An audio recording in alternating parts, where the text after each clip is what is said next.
बोले, अब कृपया शिशु को अपना आशीर्वाद दीजिए। राजन, गौतम तम बुद्ध के पिता का नाम शुद्धोधन था। वे कपिलवस्तु के राजा थे। बात उस समय की है जब गौतम बुद्ध का जन्म भी नहीं हुआ था। राजा शुद्धोधन के कोई संतान न थी। इसी कारण संतान प्राप्ति की चाह में वे सदैव विचारमग्न रहते थे। संतान प्राप्ति की चाह में ही उन्होंने 2 विवाह किए थे। राजा शुद्धोधन की बड़ी रानी का नाम महामाया और छोटी का नाम प्रजापति था। धीरे धीरे समय व्यतीत हो रहा था। राजा शुद्धोधन अब अधेड़ अवस्था से वृद्धावस्था की ओर अग्रसर होने लगे थे। देवी देवताओं की पूजा अर्चना और दान पुण्य आदि करने के बाद भी उन्हें संतान का सुख न मिल सका। समय बीतने के साथ साथ राजा की तृष्णा भी बलवती होती जा रही थी। ऐसा प्रतीत होता था जैसे भाग्य के देवता राजा शुद्धोधन से कुपित हो गए हैं, तभी तो उनकी श्रद्धा और निष्ठा भी कोई रंग न ला सकी थी। अब राजा की तृष्णा चिंता और गहन चिंता में बदलने लगी थी। राज्य में चारों ओर सुख, शांति और समृद्धि थी, किंतु अपना उत्तराधिकारी न होने के कारण यह सब कुछ राजा को निरर्थक ही प्रतीत होता था। निःसंतान होने का दुख राजा शुद्धोधन को ही नहीं, रानी महामाया और रानी प्रजापति को भी था। इस चिंता को दूर करने का उपाय किसी के हाथ में न था, अतः वे सभी मौन थे। एक समय की बात है कि रानी महामाया रात्रिकाल में अपने इष्ट देव का स्मरण कर शैया पर लेट गई। लेटते ही उनकी आंख लग गई और उनकी आंखों के सामने भिन्न भिन्न प्रकार के सुखद स्वप्न चित्र तैरने लगे। स्वप्नों का तांता रात भर लगा रहा। स्वप्न आते रहे और सुखद अनुभूति देकर विस्मृत होते रहे। रात्रि का अंतिम प्रहर चल रहा था। रानी महामाया ने स्वप्न में देखा कि 4 यक्ष, जिनके मुखमंडल तेज से प्रदीप्त थे, उनके निकट आए। यक्षों ने रानी को प्रणाम किया और पुष्प के समान बड़ी कोमलता से उन्हें उठाकर एक ओर को उड़ चले। जिस वायुमंडल से होकर यक्ष रानी को लेकर उड़ रहे थे, उसमें बड़ी मनमोहक सुगंध व्याप्त थी। इस भीनी भीनी सुगंध ने रानी के अंतर्मन को प्रफुल्लित कर दिया। यक्षों ने रानी महामाया को ले जाकर एक सर्वोन्नत पर्वत के शिखर पर बैठा दिया। वहां एक बहुत सुंदर आसन बना हुआ था। इस आसन पर विराजमान होकर रानी को बड़ा आत्मिक सुख मिला। रानी महामाया का तनमन प्रसन्नता से झूम रहा था। इसी बीच स्वर्गलोक में निवास करने वाली सुंदरता की प्रतिमूर्ति अप्सराएं वहां एकाएक प्रकट हुई। अप्सराओं ने करबद्ध हो शीश झुकाकर रानी को प्रणाम किया। देवी एक अप्सरा रानी से बोली, आपके स्नान का समय हो गया है, कृपया स्नान के लिए प्रस्थान कीजिए। रानी कुछ न बोली, उठकर उनके साथ चल दी। अप्सराएं रानी को ले मंगल गीत गाती हुई एक सरोवर के पास पहुंची। सरोवर अत्यंत सुंदर था और उसमें श्वेत कमल पुष्प शोभायमान थे। अप्सराओं ने रानी को ले जाकर सरोवर के मध्य खड़ा कर दिया और मलमल कर स्नान कराने लगी। सरोवर का जल रानी के शरीर पर पड़ते ही उनकी काया कंचन जैसी हो गई। इस दिव्य जल के स्नान से रानी का शरीर भी अप्सराओं के समान ही सुंदर हो गया। रानी महामाया आश्चर्यचकित होकर अपने रूप सौंदर्य को निहार रही थी। दिव्य जल से स्नान करने के बाद उनकी काया अत्यंत कमनीय और सुंदर हो गई थी। शरीर पर पड़ी हुई झुर्रियां भी पूरी तरह मिट चुकी थीं। उन्हें ऐसा लगा था मानो उनका यौवन दिव्य रूपराशि के साथ पुनः लौट आया है। उनका मन मुदित था। स्नान के बाद अप्सराओं ने रानी को अत्यंत सुंदर और बहुमूल्य वस्त्र पहनाए। भिन्न भिन्न प्रकार के आभूषणों से उनका श्रृंगार किया। इसके बाद अप्सराएं रानी को एक श्वेत मरमरी महल में ले गईं। विभिन्न प्रकार से उनका स्वागत सत्कार किया गया। एक अप्सरा अपने हाथों में दिव्य सामग्री से भरा थाल लेकर प्रकट हुई। उस खाद्य सामग्री से स्वादिष्ट सुगंध उठ रही थी।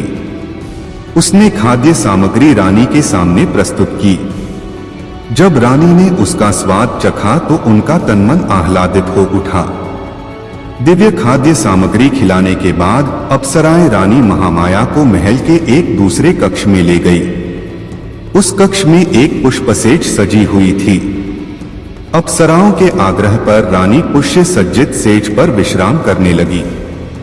उस सेज के सामने ही रानी को एक स्वर्ण शैल और उस पर मंडराता सुंदर हाथी अपने अत्यंत निकट प्रतीत हुआ।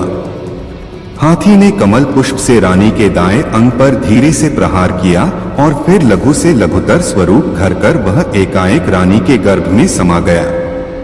रानी ने भय और आश्चर्य से तुरंत अपनी आंखें खोल दी।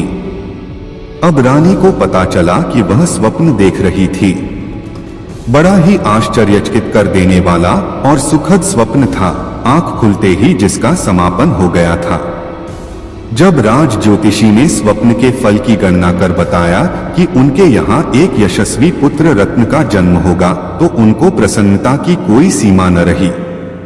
राजा ज्योतिषी की घोषणा ने जैसे राजा, रानी और प्रजा के ऊपर से चिंता की कालिमा को समाप्त कर दिया था। राजमहल में छाया सन्नाटा धीरे धीरे सिमटने लगा।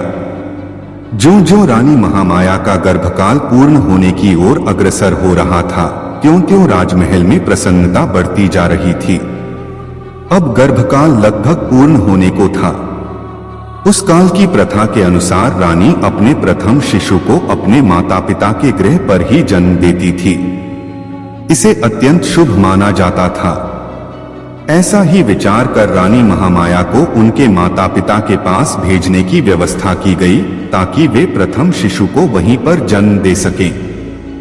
राजा की आज्ञा से एक सुंदर रथ को फूलमालाओं और मोतिनियों से सुसज्जित किया गया। उस रथ में रानी के साथ उनको प्रिय दासियां और परिचारिकाएं बैठीं। रथ के आगे आगे 6 घोड़ों पर सवार योद्धा सैनिक चले और इसी प्रकार पीछे भी घुड़सवार सैनिक चले। धीरे धीरे रानी का यह काफिला आगे बढ़ा जा रहा था कि लुम्बिनी वन के निकट रानी को तीव्र प्रसव पीड़ा होने लगी। परिचारिकाओं के कहने पर रथ को लुम्बिनी वन में ही एक उचित स्थान देखकर रोक दिया गया।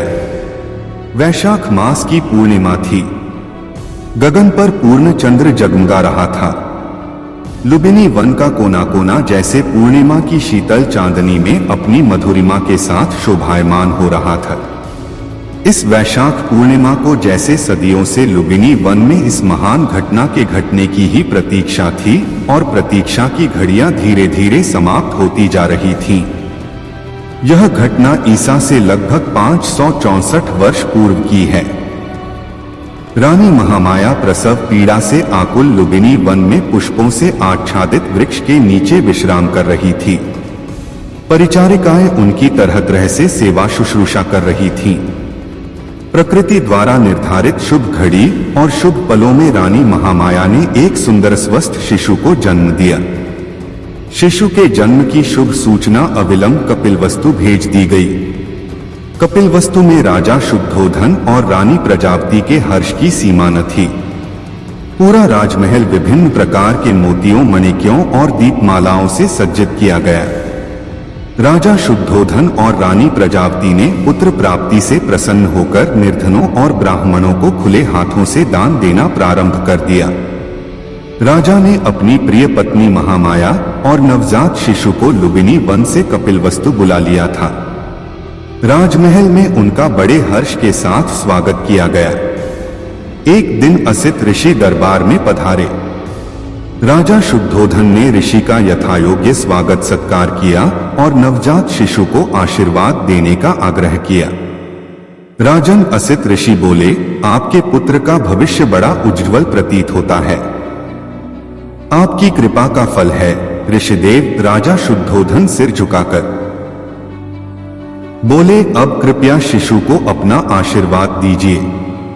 राजन, यह शिशु आगे चलकर आपके शाक्य वंश का नाम विश्व भर में फैला देगा और किसी के आशीर्वाद की नहीं बल्कि संसार को इसके आशीर्वाद की आवश्यकता पड़ेगी, कहकर असित ऋषि ने शिशु के मस्तक पर अपना हाथ रखा। असित ऋषि का आशीर्वाद और वक्तव्य सुनकर राजा शुद्धोधन को बड़ी प्रसन्नता हुई। उन्होंने बहुत सा धन शिशु के ऊपर न्योछावर करके निर्धनों में वितरित कर दिया। बड़े हर्ष और प्रसन्नता के वातावरण में शिशु के नामकरण संस्कार का समारोह आयोजित किया गया। शिशु राजकुमार के लिए सिद्धार्थ नाम उपयुक्त माना गया। जब से सिद्धार्थ का जन्म हुआ था, राजमहल के वातावरण में एक अनोखी सी प्रसन्नता का भाव समाहित था।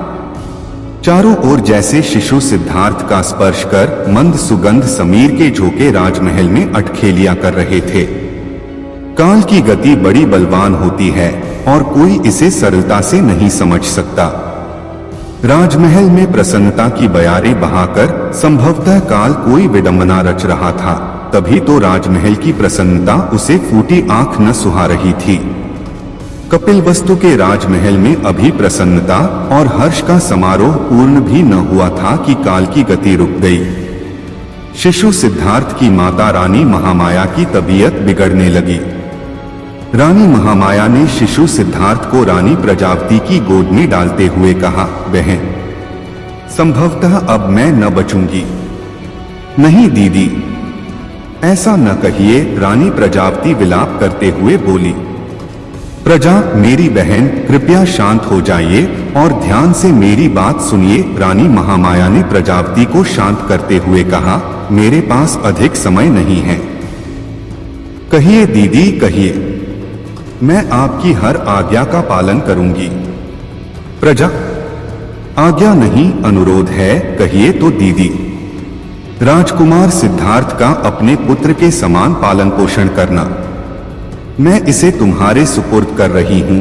यह कहते कहते महामाया की आंखें मूंदने लगी और गर्दन एक ओर को लुढ़क गई। धनी और निर्धन का अंतर। राजा शुद्धोधन राजकुमार के लिए वैभव विलास के जितने साधन जुटा रहे थे, उतने ही वे उससे विमुख होते जा रहे थे।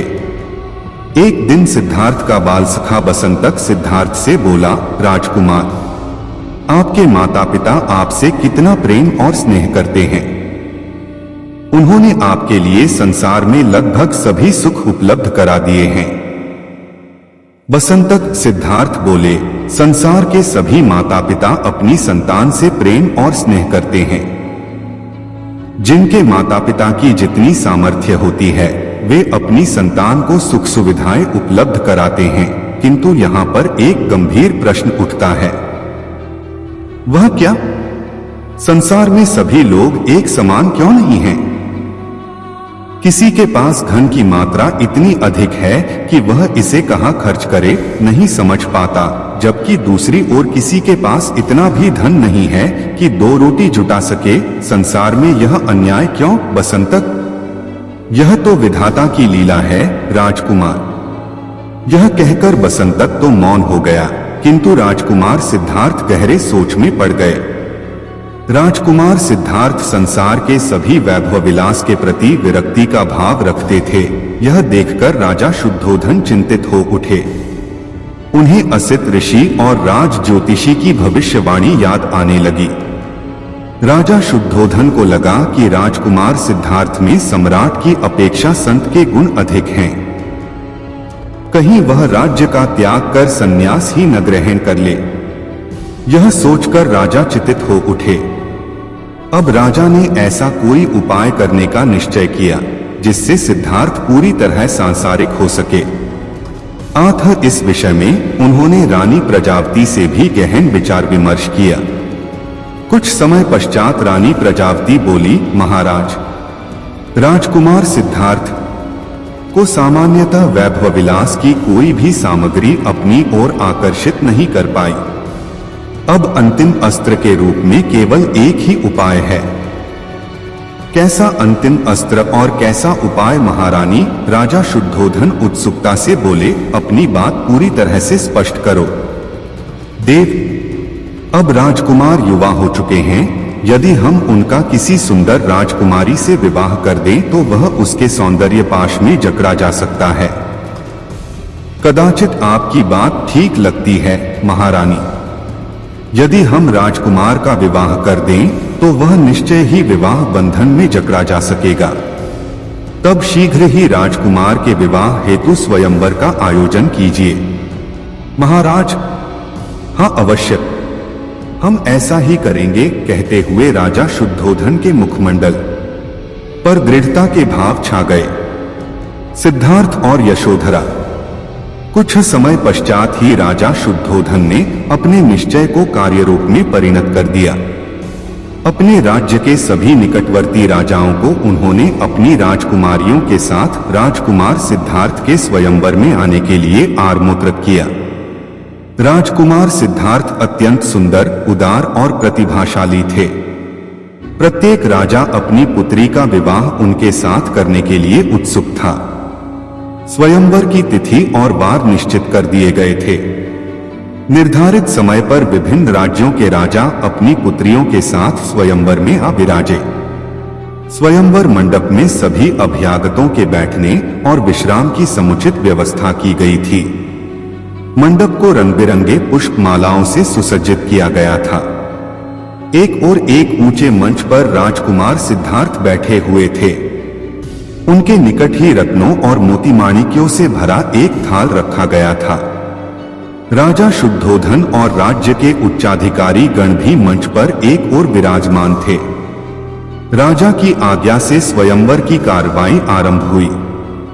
विभिन्न राज्यों की राजकुमारियां क्रमशः राजकुमार सिद्धार्थ के आसन के निकट पहुंचती और उन्हें अभिवादन करती, किंतु राजकुमार किसी की ओर दृष्टि उठाकर नहीं देख रहे थे। राजकुमार सिद्धार्थ अपने निकट रखे थाल में से मुट्ठी भर मोती माणिक्य उठाते और चुपचाप आने वाली राजकुमारी को भेंट स्वरूप दे देते। राजकुमारी उदास मुख लिए लौट जाती। बहुत देर से यही क्रम चलता रहा, यहाँ तक कि थाल के सभी मोती माणिक्य इसी प्रकार राजकुमारियों में वितरित हो गए। अब केवल थाल ही शेष था।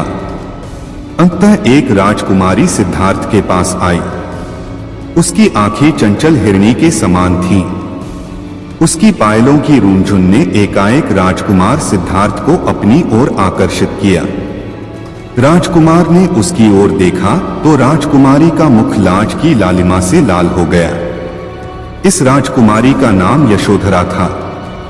यशोधरा अभिवादन करके लौटने लगी तो राजकुमार सिद्धार्थ ने थाल में मोती निकालने के लिए हाथ डाला, किंतु थाल खाली देखकर वह सन्न रह गया।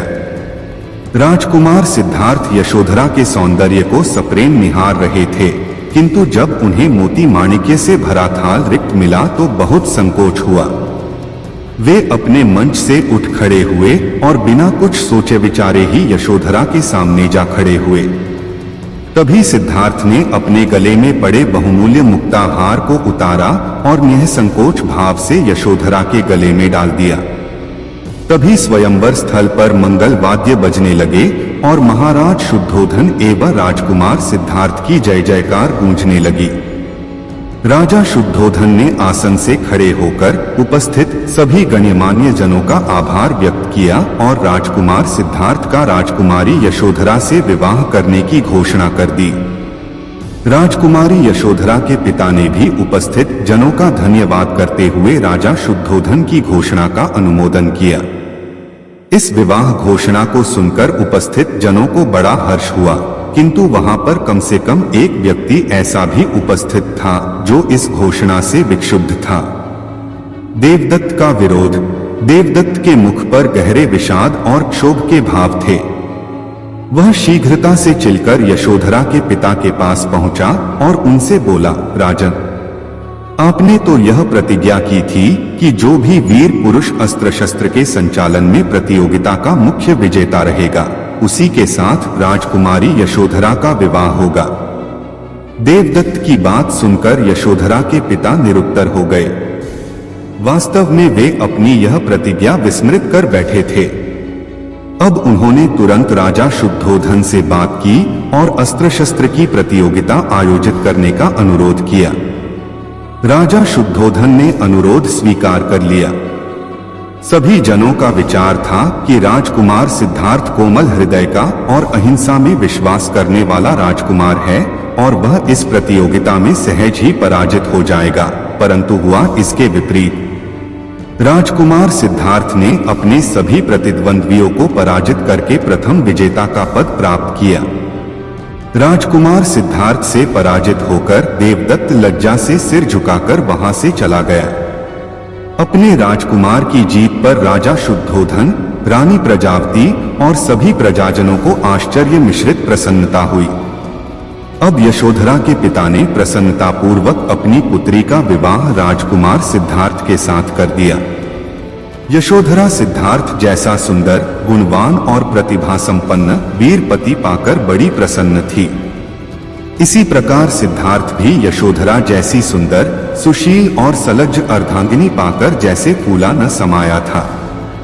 यशोधरा को पाकर सिद्धार्थ जैसे स्वयं को भी भूल गया था। अपनी नवयौवनान्व विवाहित पत्नी के साथ वह प्रायः पुष्प वाटिका में घूमता रहता और उसके बालों में पुष्प सजाकर हंसता मुस्कराता रहता। सत्य से परिचय। राजकुमार सिद्धार्थ को यशोधरा का सौंदर्य पाश भी अधिक समय तक बांधकर न रख सका। एक दिन सिद्धार्थ के मन में नगर भ्रमण की इच्छा हुई। उसने अपने सेवक छंदक को घोड़ा तैयार करने का आदेश दिया। छंदक ने सिद्धार्थ का प्रिय घोड़ा कथंग तैयार कर दिया और राजकुमार को उस पर सवार कराकर नगर भ्रमण के लिए चल दिया। राजाज्ञा द्वारा ऐसा प्रबंध करा दिया गया कि मार्ग में कोई भी ऐसा कारुणिक या कष्टदायी दृश्य न दिखाई पड़े जिससे राजकुमार सिद्धार्थ के हृदय पर कुप्रभाव पड़े। उस मार्ग पर युवा और सुंदर युवक युवतियां खड़े हुए थे जो राजकुमार के ऊपर पुष्प वर्षा कर रहे थे। सहसा उस मार्ग से दूर एक अन्य मार्ग पर राजकुमार की दृष्टि पड़ी। वहां कोई वृद्ध व्यक्ति लाठी टेकता कराहता हुआ धीरे धीरे चल रहा था। छंदक सिद्धार्थ बोला, वह व्यक्ति झुककर क्यों चल रहा है? उसके हाथ में डंडा क्यों है और वह इतना असुंदर क्यों है? छंदक ने एक क्षण उस वृद्ध व्यक्ति की ओर देखकर धीरे से कहा, राजकुमार, वह व्यक्ति वृद्ध हो चुका है। अधिक आयु हो जाने के कारण उसका शरीर निर्बल होकर झुक गया है। इसी कारण वह लाठी का सहारा लेकर चलता है। आयु ने उसका चेहरा झुर्रियों से भर दिया है। इसी कारण वह असुंदर लगता है, अन्यथा वह भी कभी बहुत सुंदर रहा होगा। छंदक की बात सुनकर सिद्धार्थ बोला, क्या सभी लोग वृद्ध हो जाने पर इसी प्रकार के हो जाते हैं? हाँ राजकुमार, यही सत्य है। इस सत्य का परिचय पाकर राजकुमार सिद्धार्थ का अंतर्मन कांप उठा। उसे अपने भविष्य की इस असहाय दशा की कल्पना से ही गहरा आघात लगा। सिद्धार्थ ने नगर भ्रमण करना निरस्त कर राजमहल लौट चलने की इच्छा प्रकट की। महल में आकर जब छंदक ने राजा शुद्धोधन और रानी प्रजापति से मार्ग की घटना बताई तो उन्हें बड़ी चिंता हुई। उन्होंने राजकुमार के मनोरंजन के लिए नृत्य और गायन का आयोजन कराया और यशोधरा को राजकुमार का मन बहलाने के उपाय करने को कहा। मृत्यु ही अटल सत्य। एक दिन पुनः राजकुमार सिद्धार्थ को नगर भ्रमण की इच्छा हुई। राजकुमार के आदेश पर छंदक ने रथ तैयार किया और सिद्धार्थ को लेकर नगर भ्रमण को चल पड़ा। बहुत सावधानी के बाद भी मार्ग में एक करुणाजनक दृश्य दिखाई पड़ ही गया। वह व्यक्ति रोग की अधिकता के कारण निर्बल हो गया था। वह कांपता कराहता एक ओर को चल रहा था। उसे कराहते देख सिद्धार्थ ने पूछा, इस व्यक्ति को क्या कष्ट है? यह कराह क्यों रहा है? राजकुमार, यह व्यक्ति कभी बहुत शक्तिशाली था, किंतु रोग ने इसे निर्बल बना दिया है और रोग के कष्टों के कारण ही यह कराह चिल्ला रहा है। ओह, क्या यह रोग हर किसी को हो जाता है? हाँ राजकुमार, रोग राजा, रंग, छोटा बड़ा और स्त्री पुरुष किसी में भेद नहीं करता। यह किसी को भी अपनी चपेट में ले लेता है। छंदक की बात सुनकर राजकुमार क्षण भर के लिए विचारमग्न हो गया। छंदक धीरे धीरे रथ आगे बढ़ा रहा था। अभी उनकी दृष्टि से एक दृश्य हटा ही था कि एक और कारुणिक दृश्य उनके सामने आ गया। 4 व्यक्ति एक शैया को चारों कोनों से थामे बढ़े चले जा रहे थे। उनके पीछे कुछ व्यक्ति रोते हुए और कुछ मौन चल रहे थे। छंदक, यह क्या है? राजकुमार ने पूछा। राजकुमार, एक व्यक्ति की मृत्यु हो गई है। ये लोग शैया पर डालकर उसका अंतिम संस्कार करने ले जा रहे हैं।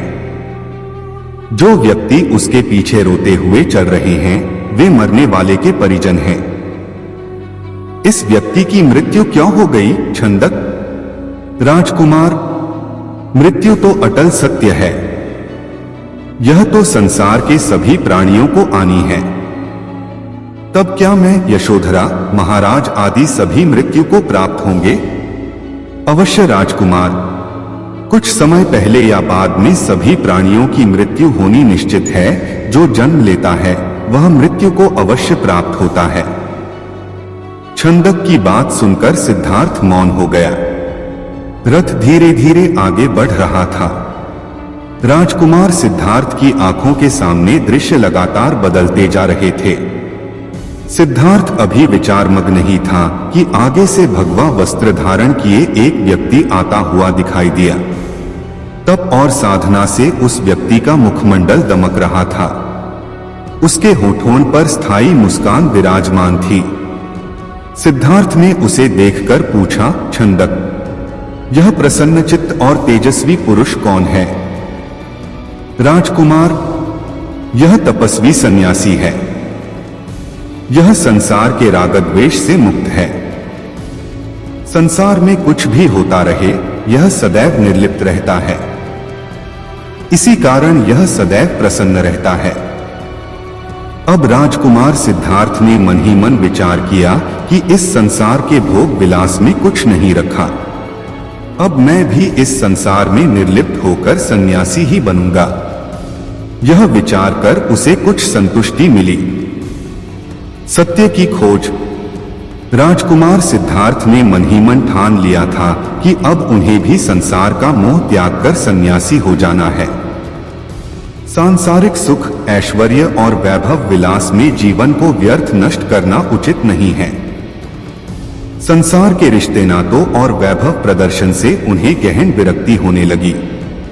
इसी विरक्ति ने उनके अंतर से संसार की प्रत्येक जड़चेतन वस्तु व्यक्ति से मोह को निकालकर बाहर किया। जब सिद्धार्थ नगर भ्रमण से महल में लौटा तो उसे शुभ समाचार मिला कि यशोधरा ने एक सुंदर पुत्र को जन्म दिया है।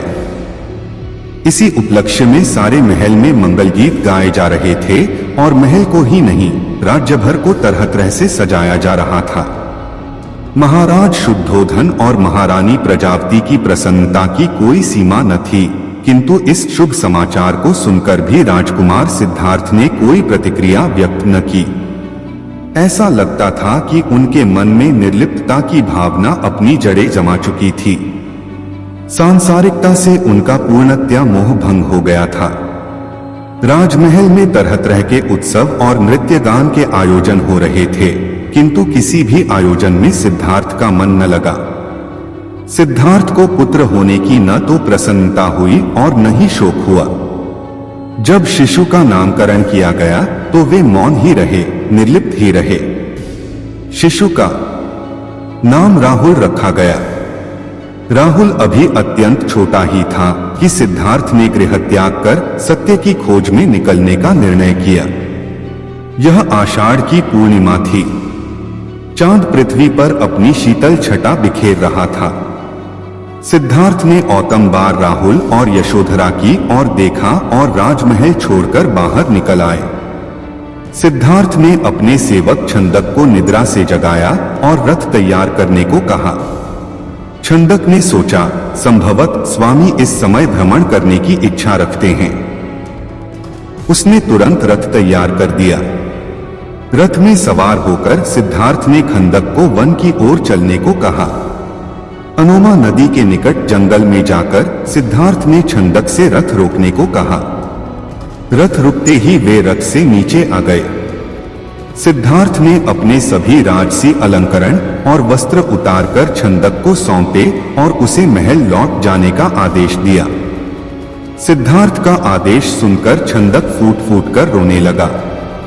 राजकुमार, छंदक शोकाकुल स्वर में बोला, जब महाराज और महारानी आपके सन्यासी होने का समाचार सुनेंगे तो उनका तो हृदय ही फट जाएगा। वे इस दुख को कैसे सहन कर पाएंगे? छंदक, यह संपूर्ण संसार ही दुखों का मेला है। संसार में रहकर केवल दुख ही पाया जा सकता है। यदि सुख पाना है तो यह संसार छोड़ना होगा। मैं सुख दुख की इस श्रृंखला को समाप्त करने के लिए ही गृह त्याग कर रहा हूं। और फिर सिद्धार्थ ने कटार से अपने रेशमी मुलायम केशों को काट डाला। छंदक को उन्होंने समझाते हुए कहा, छंदक, माता पिता को मेरा प्रणाम कहना और कहना कि संसार के दुखों कष्टों को समाप्त करके मुक्ति का मार्ग खोजने के लिए ही मैं गृह त्याग कर रहा हूं। और इसके बाद सिद्धार्थ ने छंदक को महल लौट जाने का आदेश दिया। सिद्धार्थ के आदेश पर छंदक शोकनिमग्न हो राजकुमार को प्रणाम करके राजमहल की ओर लौट चला। छंदक ने राजमहल में लौटकर राजकुमार सिद्धार्थ के गृह त्याग की सूचना दी तो महाराज शुद्धोधन और महारानी प्रजापति का दुख से बुरा हाल हो गया। यशोधरा तो नीर बहाती हुई विलाप कर उठी। राजा शुद्धोधन के मुख से निकला, आज विद्वान पंडितों और ज्योतिषियों की भविष्यवाणी सत्य हो गई। मेरा प्रिय पुत्र गृह त्याग कर लोक का कल्याण करने के लिए सन्यासी बनने को निकल पड़ा। उसे मेरे अनेकों प्रयास भी न रोक पाए। यशोधरा ने अपने पति के राजसी अलंकरणों के त्याग की बात सुनकर अपने शरीर से सभी अलंकरण त्याग दिए, केवल सुहाग चिन्हों को ही शरीर पर धारण किया। यहाँ तक कि पृथ्वी पर सोना और पत्तल पर खाना उसने अपना नियम बना लिया। राजकुमार सिद्धार्थ के गृह त्याग से राजमहल में शोक का सन्नाटा छा गया। राजमहल का वाद्य संगीत और पायल की रुंझुन भी न जाने कहां खो गई। साधना की ओर राजकुमार भ्रमण करते हुए मगध की राजधानी राजगृह के निकट पहुंचे। राजगृह के निकट पहाड़ की अनेक कंदराएं थीं। सिद्धार्थ ने इन्हीं कंदराओं को अपना बसेरा बनाया। इन कंदराओं में एक मर्मज्ञ आचार्य आलाड़ साधनारत रहते थे। सिद्धार्थ ने आचार्य आलाड़ से ही साधना के गूढ़ रहस्य प्राप्त किए और उनके निर्देश पर ही तपश्चर्या में जुट गए। यहाँ पर उन्होंने कठोरता पूर्वक नियम संयम का पालन करते हुए तपश्चर्या आरंभ कर दी। वे साधना में इतना रत हो जाते थे कि उन्हें अपने तनमन की भी कोई सुध-बुध न रहती थी। इस कठोर साधना से उनका बलिष्ठ शरीर धीरे धीरे निर्बल होने लगा, किंतु उन्होंने अपनी तपश्चर्या जारी रखी। किंतु इतना कुछ होने पर भी उनके मन को तनिक भी शांति प्राप्त न हो सकी। इसके विपरीत यहाँ उन्हें और भी अधिक उद्विग्नता ने घेर लिया। उस समय मगध का सम्राट बिंबसार था। जब सम्राट ने यह सुना कि कपिलवस्तु का राजकुमार राजपाट त्याग पहाड़ों की कंदराओं में साधना कर रहा है, तो उन्हें बड़ी उत्सुकता हुई कि उनके दर्शन किए जाएं। एक दिन सम्राट बिंबसार सिद्धार्थ के दर्शन करने वहां आ पहुंचा। सम्राट ने सिद्धार्थ को देखा कि राजकुमार का शरीर बड़ा कोमल और सुंदर है। उन्हें सिद्धार्थ पर दया आने लगी। सिद्धार्थ को सम्राट के आने का आभास मिला तो उन्होंने आंखें खोलकर उन्हें प्रणाम किया और वहां आने का कारण पूछा। सम्राट बोले, राजकुमार, इतने कोमल शरीर से इतनी कठोर साधना करना तो अपने ही शरीर पर अन्याय करना होगा। यदि राज्य सुख की आवश्यकता है तो मेरे साथ महल में चलो। सम्राट, यदि मैं राज्य सुख चाहता तो राजमहल का त्याग ही क्यों करता। मेरी इच्छा स्थायी सुख, स्थायी शांति प्राप्त करने की है। ठीक है कुमार, जब तुम अपने उद्देश्य में सफलता प्राप्त कर लो तो एक बार मुझे दर्शन देने अवश्य आना, कहकर सम्राट वहां से चले गए। सिद्धार्थ से गौतम आलाड़ के निकट रहकर कठोर तपश्चर्या अपनाने पर भी आचार्य आलाड़ के निकट रहकर कोर तपश्चर्या अपना उन्होंने वह स्थान छोड़ दिया। वहां से चलकर वे उस समय के सुप्रसिद्ध ऋषि अलारकालम के आश्रम में जा पहुंचे। इस आश्रम में नियम संयम से तो रहना ही पड़ता था, इसके अलावा यहाँ अध्ययन अध्यापन की भी विशेष सुविधा थी। इस आश्रम में रहते हुए सिद्धार्थ ने वेद, उपनिषद और दर्शन शास्त्र का गहरा अध्ययन किया। यह प्राप्त करने पर भी उन्हें ऐसा प्रतीत होता था कि जैसे उनका मन अतृप्त है। अतः उन्होंने यह आश्रम भी छोड़ दिया। इसके बाद वे उदक रामपुत्र नामक ऋषि के आश्रम में जा पहुंचे। यहीं पर उन्हें गौतम नाम मिला। यहाँ सभी लोग इन्हें सिद्धार्थ की बजाय गौतम नाम से संबोधित करते थे। यहाँ भी उन्हें शांति प्राप्त न हो सकी। अंततः वे उरुबेला नामक स्थान पर जा पहुंचे। यहाँ पर उनके साथ 5 ब्रह्मचारी भी हो लिए। यहाँ उन्होंने 6 वर्ष तक निराहार रहकर कठोर तपस्या की। इस तरह उनका शरीर हड्डियों का ढांचा मात्र रह गया। कठोर निराहार तपश्चर्या से भी सिद्धि प्राप्त न हुई तो गौतम ने विचार किया कि इससे तो मृत्यु प्राप्त हो सकती है, किंतु सिद्धि कदापि नहीं। इसी बीच एक शूद्र ग्वाले की कन्या सुजाता ने एक मन्नत मांग रखी थी कि यदि उसे उसको इच्छानुसार पति और पुत्र प्राप्त हुआ तो वह वन देवता के रूप में बरगद की पूजा करेगी। सुजाता की इच्छा पूर्ण हुई थी। अतः उसने अपनी मन्नत के अनुसार 1000 गायों का दूध निकालकर 100 गायों को पिलाया और उन 100 गायों का दूध निकालकर 10 को और 10 का दूध निकालकर 1 गाय को पिलाया। फिर उस एक गाय के दूध की खीर बनाकर बरगद वृक्ष के निकट आई। वहां गौतम बैठे साधना कर रहे थे। सुजाता ने खीर गौतम के सामने रख दी। गौतम ने निस्संकोच होकर खीर का भोग लगाया। यह देखकर उनके निकट साधना कर रहे 5 ब्रह्मचारियों ने उन्हें भोगलिप्त समझकर त्याग दिया।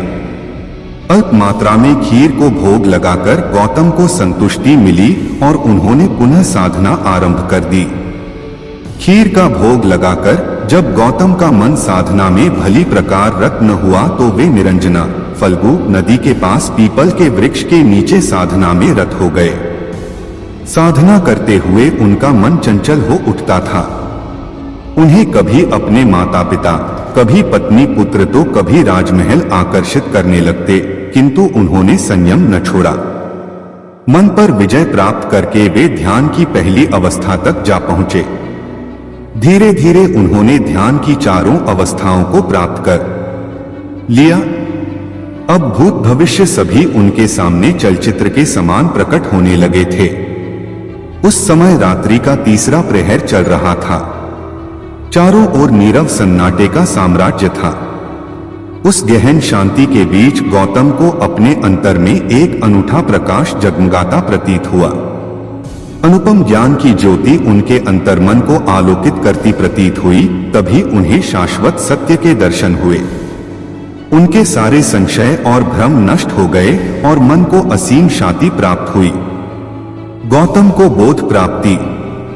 निरंतर 7 दिन और 7 रात्रि गौतम पीपल के वृक्ष के नीचे बैठे थे। उस दिन वैशाख पूर्णिमा थी।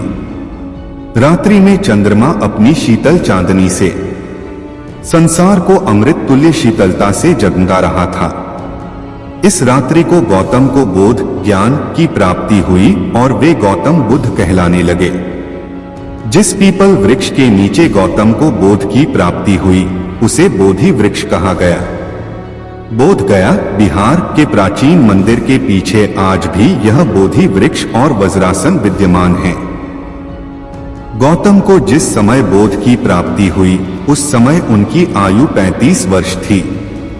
देवताओं ने इस समय उन पर पुष्प वर्षा कर अपनी प्रसन्नता प्रकट की। गौतम बुद्ध ने विकारों और तृष्णा को नष्ट करने का मार्ग ढूंढ लिया था। उन्हें मृत्यु से अमर्त्य की ओर आने का मार्ग मिल गया था और निर्वाण की प्राप्ति हो गई थी।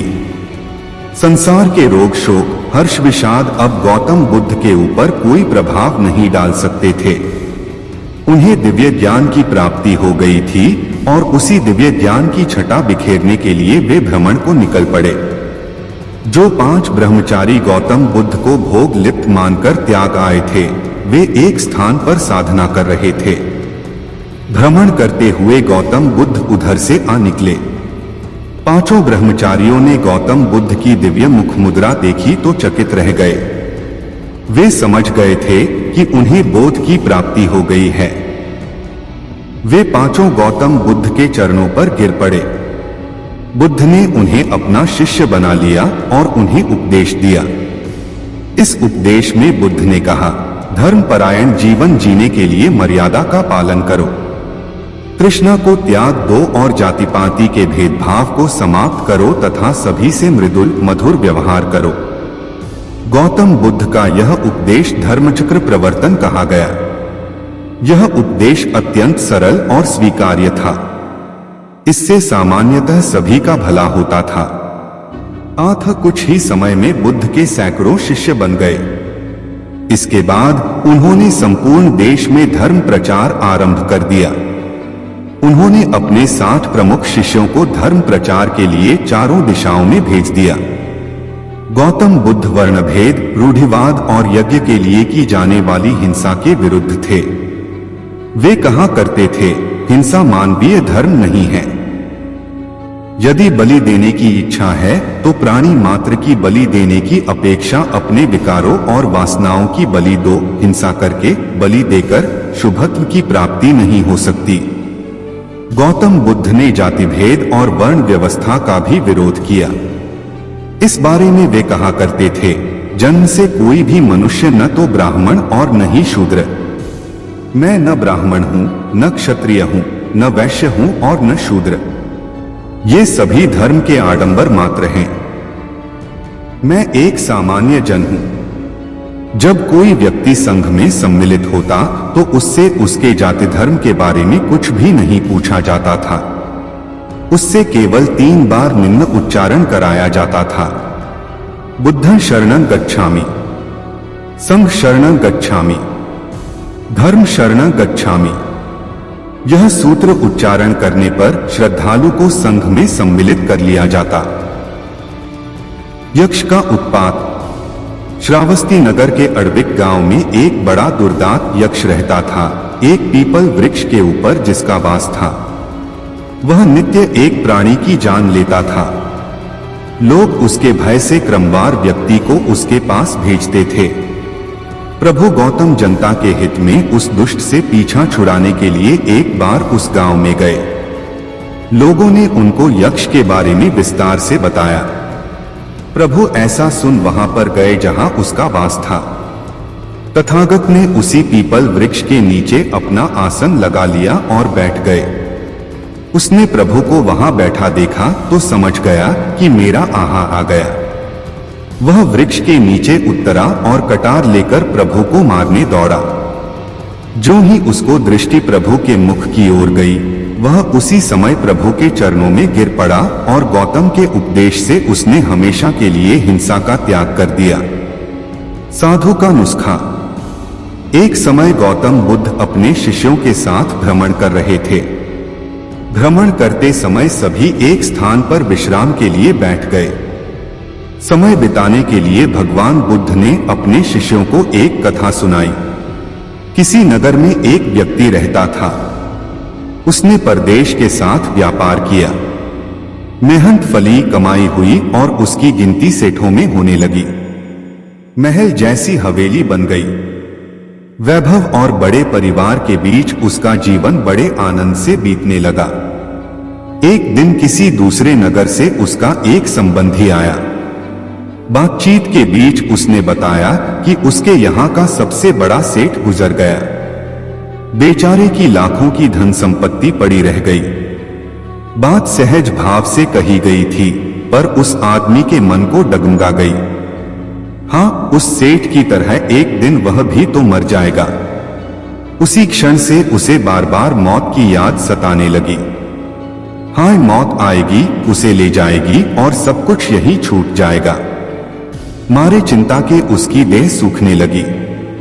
देखने वाले देखते कि उसे किसी चीज की कमी नहीं है। उस पर उसके भीतर का दुख ऐसा था कि किसी से कहा भी नहीं जा सकता था। धीरे धीरे वह बिस्तर पर पड़ गया। बहुत इलाज कराया गया, लेकिन उसका रोग कम होने की बजाय बढ़ता ही गया। एक दिन एक साधु उसके घर पर आया। उस आदमी ने बेबसी से उसके पैर पकड़ लिए और रो रो कर अपनी व्यथा उसे बता दी। सुनकर साधु हंस पड़ा और बोला, तुम्हारे रोग का इलाज तो बहुत ही सरल है। उस आदमी के खोए प्राण मानो लौट आए। अधीर होकर उसने पूछा, स्वामी जी वह इलाज क्या है? साधु ने कहा, देखो, मौत का विचार जब मन में आए जोर से कहो, जब तक मौत नहीं आएगी मैं जीऊंगा। इस नुस्खे को 7 दिन तक आजमाओ, मैं अगले सप्ताह आऊंगा। 7 दिन के बाद साधु महाराज आए तो देखते क्या है कि वह आदमी बीमारी के चंगुल से बाहर आ गया है और आनंद के गीत गा रहा है। साधु को देखकर वह दौड़ा और उसके चरणों में गिरकर बोला, महाराज आपने मुझे बचा लिया। आपकी दवा ने मुझ पर जादू का सा असर किया है। मैंने समझ लिया कि जिस दिन मौत आएगी उसी दिन मरूंगा, उससे पहले नहीं। साधु ने कहा, वत्स, मौत का डर सबसे बड़ा डर है। वह जितनों को मारता है, मौत उतनों को नहीं मारती। त्याग का महत्व। एक दिन भ्रमण करते हुए गौतम बुद्ध के एक शिष्य ने त्याग का महत्व जानने की जिज्ञासा प्रकट की। तभी गौतम बुद्ध ने अपने सभी शिष्यों को एक स्थान पर बैठने का आदेश दिया और त्याग का महत्व समझाते हुए उन्हें एक कथा सुनाई। किसी देश में एक राजा राज करता था। वह बहुत ही अभिमानी था, अपने बराबर किसी को नहीं समझता था। कारण उसका राज्य विशाल था, राजकोष धन से भरा था। उसके पास बहुत बड़ी सेना थी और उसके आसपास नौकर चाकरों की पलटन थी जो हर घड़ी उसका हुक्म बजाती रहती थी। चापलूस उसके अहंकार को बढ़ावा देते रहते थे। संयोग से एक दिन एक फकीर उस राजा के यहाँ आया। उसके चेहरे पर तेज चमक रहा था और आंखों में प्रेम भरा था। उसने राजा की ओर देखा और उसकी भाव भंगिमा से क्षण भर में ताड़ गया कि राजा धन दौलत और सत्ता के मद में चूर है। उसकी भीतर की आंखें बंद हैं। अपने स्वभाव के अनुसार राजा ने कड़क कर पूछा, फकीर तुझे क्या चाहिए? मुस्कुराकर फकीर ने कहा, राजन मैं आपसे कुछ लेने नहीं अपितु आपको कुछ देने आया हूं। सुनकर राजा के अभिमान को गहरी चोट लगी। उसने सोचा कि इस भिखमंगे की इतनी जुर्रत कि मुझ जैसे वैभवशाली और सर्वसत्ताधारी के साथ ऐसा व्यवहार करे। राजा ने चीखकर कहा, ऐ फकीर, छोटे मुंह बड़ी बात करते तुझे शर्म नहीं आती? जिसके पास फूटी कौड़ी भी नहीं वह किसी को क्या देगा?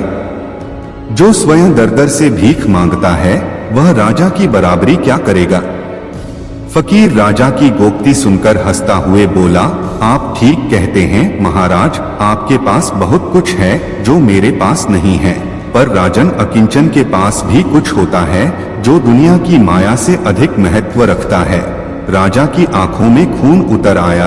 अपनी बकवास बंद करो, जैसे किसी रोगी से बात कर रहा हो। फकीर ने कहा, राजन बिना त्याग के भोग बेस्वाद है। वैभव में जब त्याग जुड़ जाता है तो वह महक उठता है। जानते हो, त्याग के आते ही अहंकार मिट जाता है, आसक्ति दूर हो जाती है और अंदर की आंखें खुल जाती हैं। फकीर के शब्दों में मानो कोई जादू था। राजा को बोध हुआ, उसका सोया हुआ इंसान जाग उठा। उसने अनुभव किया कि त्यागी के आगे भोगी कितना छोटा है। उसकी आंखों से अज्ञान का पर्दा हटते ही उसके जीवन में एक नया मोड़ आ गया। आंख कहना उचित नहीं होगा कि त्याग का महत्व सर्वोपरि होता है। कहते हुए बुद्ध ने सभी शिष्यों को आगे चलने का आदेश दिया। बिना सेवा विद्या नाही। धीरे धीरे शाम ढलती जा रही थी, अंधेरा गहराता जा रहा था। बुद्ध के शिष्यों के चेहरों पर थकान साफ झलक रही थी। बुद्ध समझ चुके थे कि शिष्यों को विश्राम की आवश्यकता है। अतः उन्होंने एक सुरक्षित स्थान देखकर शिष्यों को रुकने का आदेश दिया। कुछ समय पश्चात एक शिष्य ने बुद्ध से प्रश्न किया, भंते, क्या विद्या को किसी से बल द्वारा भी सीखा जा सकता है? कदापि नहीं, विद्या को केवल सेवाभाव से ही सीखा जा सकता है। इसी संबंध में मैं तुम्हें एक बहुत बलशाली राजा की कथा सुनाता हूं, सुनो। एक फकीर था। वह जंगल में घासफूस की कुटिया बनाकर रहता था। उसे एक विद्या आती थी वह पीतल को सोना बना देता था, लेकिन इस विद्या का प्रयोग वह तभी करता था जब उसे उसकी बहुत आवश्यकता होती थी, और वह भी गरीबों के फायदे के लिए। एक दिन एक बहुत ही गरीब ब्राह्मण उसके पास आया। उसको अपनी लड़की का विवाह करना था और उसके पास एक फूटी कौड़ी भी नहीं थी। उसने फकीर को अपनी परेशानी बताई। फकीर ने समझ लिया कि यह सचमुच परेशानी में है। उसने पीतल के एक बर्तन को सोने का बनाकर उसे दे दिया और कहा कि इस बर्तन को बेचकर उन रुपयों से अपनी बेटी का विवाह कर लेना। ब्राह्मण उस बर्तन को लेकर एक सुनार की दुकान पर गया। जब उसने सुनार को वह बर्तन दिखाया तो सुनार को संदेह हुआ। ऐसे फटेहाल आदमी के पास सोने का बर्तन हो न हो, यह राजा का ही है। सुनार उसे पकड़कर राजा के पास ले गया। राजा ने पूछा कि क्या बात है, तो उसने सारी बात सच सच बता दी। बात सुनकर राजा के मन में लालच आ गया। उसने सोचा फकीर को बुलाकर यह विद्या अवश्य सीखनी चाहिए। यह सोचकर उसने ब्राह्मण को तो छोड़ दिया, साथ ही अपने एक सिपाही से कहा कि जाओ और उस फकीर को पकड़कर ले आओ। सिपाही गया और थोड़ी देर में ही फकीर को लेकर आ गया। राजा ने कहा, फकीर तुम पीतल को सोना बनाना जानते हो? फकीर बोला, जी हाँ। राजा ने कहा, यह विद्या हमें सिखा दो। फकीर निडरता से बोला, नहीं, मैं ऐसा नहीं कर सकता। जानते हो मैं कौन हूं? राजा ने कड़क कर कहा। फकीर बोला, जानता हूं, खूब अच्छी तरह से जानता हूं। राजा को बहुत गुस्सा आया। उसने कहा, मैं तुम्हें 15 दिन का समय देता हूं। अगर इस बीच तुमने मुझे विद्या सिखा दी तो ठीक, नहीं तो फांसी पर लटकवा दूंगा। उसने फकीर को भेज दिया। वह रोज शाम को उसके पास सिपाही भेजता कि वह तैयार है या नहीं। फकीर का एक ही उत्तर, नहीं। ऐसी विद्या को राजा छोड़ना नहीं चाहता। उसने देख लिया कि फकीर को डराने धमकाने से कोई नतीजा नहीं निकलेगा, तो उसने दूसरा उपाय सोचा। जब 7 दिन बाकी रह गए तो उसने अपना भेष बदला और फकीर के पास जाकर उसकी सेवा करने लगा। उसने फकीर की इतनी सेवा की कि फकीर खुश हो गया। फकीर ने पूछा, बोल तू क्या चाहता है? राजा ने कहा, मुझे आप वह विद्या सिखा दीजिए जिससे आप पीतल से सोना बना देते हैं। फकीर ने उसे विद्या सिखा दी और कहा, देख, इसका इस्तेमाल दीन दुखियों की भलाई के लिए ही करना। राजा अपने महल में आ गया। 15वें दिन उसने फकीर को बुलाया और कहा, बोलो विद्या सिखाने को तैयार हो या नहीं? फकीर ने कहा, नहीं। तो तुम्हें फांसी लगवा दूं? जरूर। तब राजा ने गर्व से हंसकर कहा, जिस विद्या का तुम्हें इतना घमंड है उसे मैं जानता हूं। इतना कहकर राजा ने एक पीतल के बर्तन को सोने का बनाकर दिखा दिया। फकीर ने कहा, राजन तुमने यह विद्या किसी की सेवा करके सीखी है। विद्या कभी भी डरा धमकाकर हासिल नहीं की जा सकती। सभी शिष्य कहानी का अर्थ समझ चुके थे। इसके पश्चात सभी ने एक साथ भोजन किया और विश्राम करने लगे। शांति का मार्ग। एक दिन गौतम बुद्ध अपने शिष्यों के मध्य शांति की चर्चा कर रहे थे। चर्चा करते हुए उन्होंने अपने शिष्यों को एक कथा सुनाई। एक व्यापारी था। उसने व्यापार में खूब कमाई की, बड़े बड़े मकान बनवाए, नौकर चाकर रखे, लेकिन दुर्भाग्य की बात है कि उसके दिन फिर गए। व्यापार में घाटा आया और वह एक एक पैसे के लिए मोहताज हो गया। जब उसकी परेशानी असहनीय हो गई तब वह एक साधु के पास गया और रोते हुए बोला, महाराज मुझे कोई मार्ग बताइए जिससे मुझे शांति मिले। साधु ने पूछा, तुम्हारा सब कुछ चला गया? व्यापारी ने कहा, हाँ महाराज। साधु बोला, तुम्हारा था तो उसे तुम्हारे पास रहना चाहिए था। वह चला कैसे गया? व्यापारी चुप हो गया। जन्म के समय तुम अपने साथ कितना धन लाए थे? स्वामी जी, जन्म के समय तो सब खाली हाथ आते हैं। साधु बोला, ठीक है, अब यह बताओ कि मरते समय अपने साथ कितना ले जाना चाहते हो? मरते समय साथ कौन ले जाता है जो मैं ले जाऊंगा?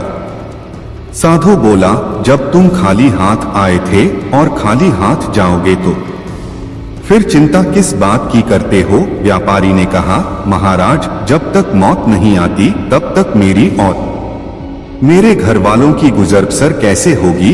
साधु हंस पड़ा, जो धन के भरोसे रहेगा उसका यही हाल होगा।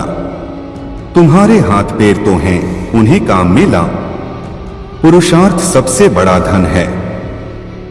ईश्वर पर भरोसा रखो, शांति का यही एकमात्र मार्ग है। व्यापारी की आंखें खुल गईं, उसका मन शांत हो गया। जाने कितने वर्षों के बाद पहली बार रात को उसे चैन की नींद आई और उसके शेष दिन बड़े आनंद में बीते।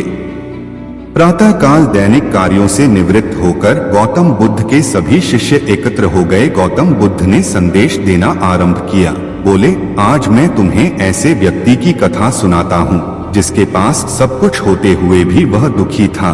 गौतम बुद्ध ने कहना आरंभ किया, किसी नगर में एक सेठ रहता था।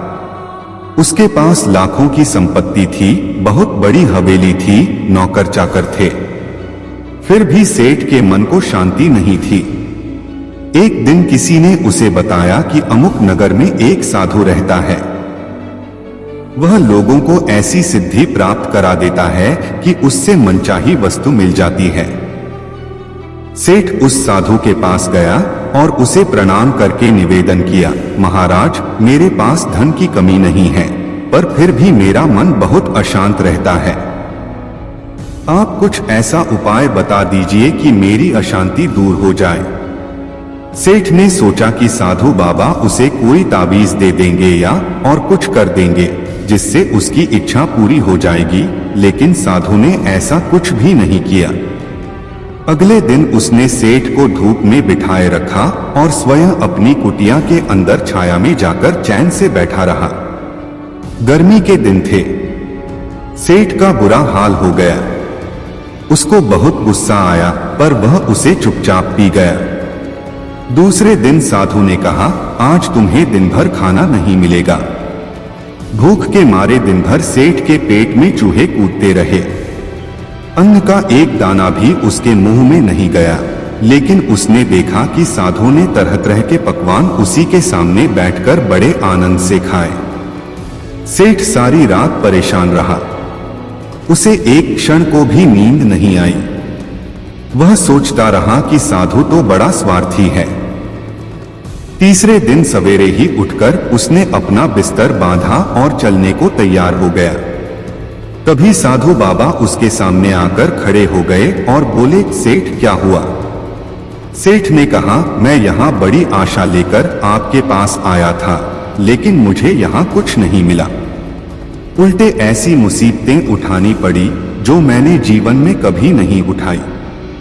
मैं जा रहा हूँ।